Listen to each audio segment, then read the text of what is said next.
Good evening students.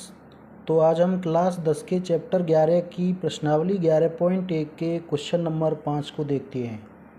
देखिए आप, 21 centimetre त्रिज्या वाले वृत्त का एक चाप केंद्र पर 60 डिग्री का कोण अंतरित करता है, ज्ञात कीजिए।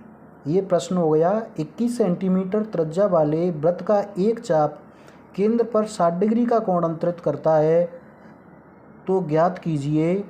1. चाप की लंबाई। 2.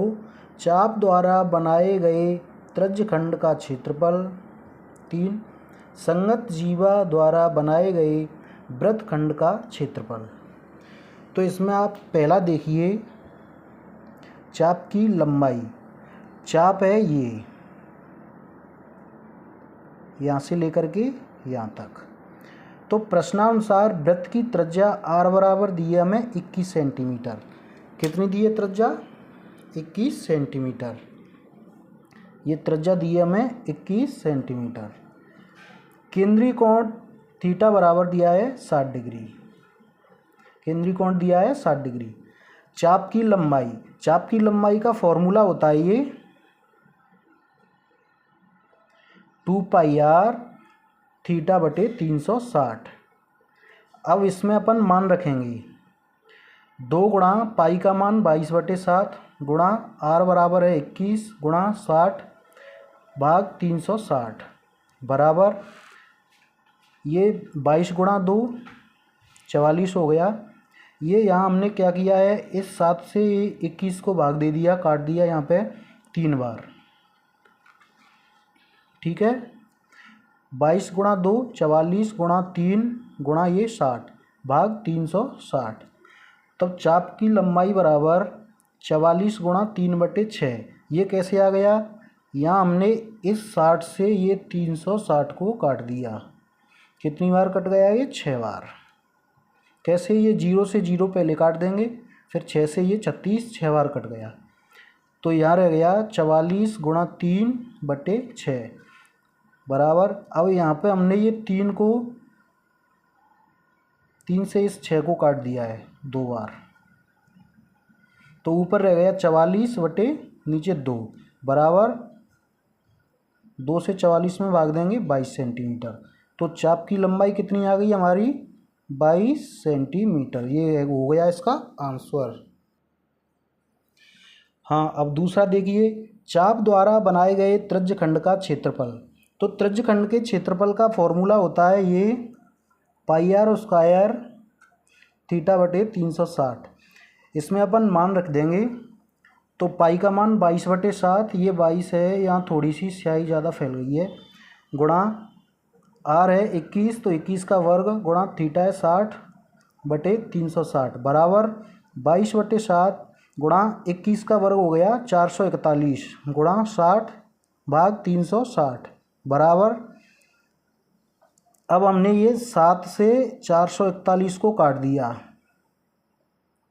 7 छंगे 42, 6 बार, 2 बचे, 7 21, 63 बार कट गया ये।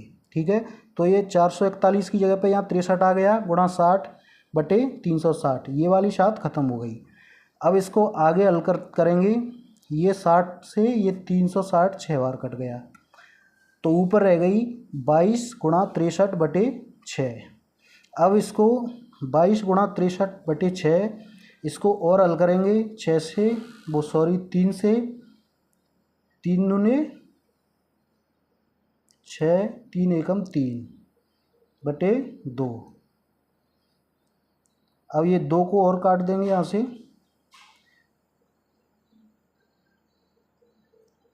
ये हो गई 11 बार। तो ये 11 गुणा 21, 11 गुणा 21 को अगर हम करेंगे हल तो 231 वर्ग सेंटीमीटर, ये इसका आंसर आ गया। क्षेत्रफल हमेशा वर्ग इकाई में ही होता है। अब ये तीसरा देखिए, संगत जीवा द्वारा बनाए गए वृत्तखंड का क्षेत्रफल। तो इसका क्षेत्रफल अपन निकालेंगे त्रिज्यखंड का क्षेत्रफल माइनस त्रिभुज OPQ का क्षेत्रफल।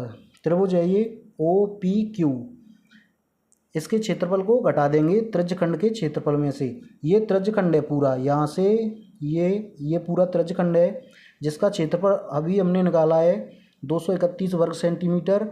इसमें से अपन त्रिभुज OPQ का क्षेत्रफल घटा देंगे। चूँकि त्रिभुज OPQ एक समबाहु त्रिभुज है। अब ये समबाहु त्रिभुज क्यों है? क्योंकि इसकी ये भुजा 21 सेंटीमीटर की है, ये भुजा भी, दोनों त्रिज्याएँ हैं वृत्त की 21 सेंटीमीटर की है, तो ये भी 21 सेंटीमीटर की है। इसका कोण 60 डिग्री का, ये भी 60 डिग्री का होगा, ये भी 60 डिग्री का होगा। तब संगत जीवा द्वारा बनाए गए वृत्तखंड का क्षेत्रफल त्रिज्यखंड का क्षेत्रफल माइनस √3/4 गुणा भुजा का वर्ग। अब ये होता है फॉर्मूला, समबाहु त्रिभुज के क्षेत्रफल का फॉर्मूला होता है ये। इसमें मान रख देंगे अब अपन, ये त्रिज्यखंड का क्षेत्रफल अभी अपने निकाला है ऊपर, तो ये 231 माइनस √3/4 गुणा 21 का वर्ग, 21 है इसकी भुजा, बराबर 231 माइनस √3/4 गुणा 441, 21 का वर्ग हो गया 441, बराबर 231 माइनस 441 √3/4। अब इधर देखिए 231 माइनस 110.25 गुणा 1.732। अब ये कैसे आ गया? ये ऐसे आ गया कि हमने 4 से 441 को भाग दे दिया, तो ये जाएगा 110.25 बार, और √3 का मान होता है 1.732। तो और आगे चलते हैं, 231 माइनस 190.95।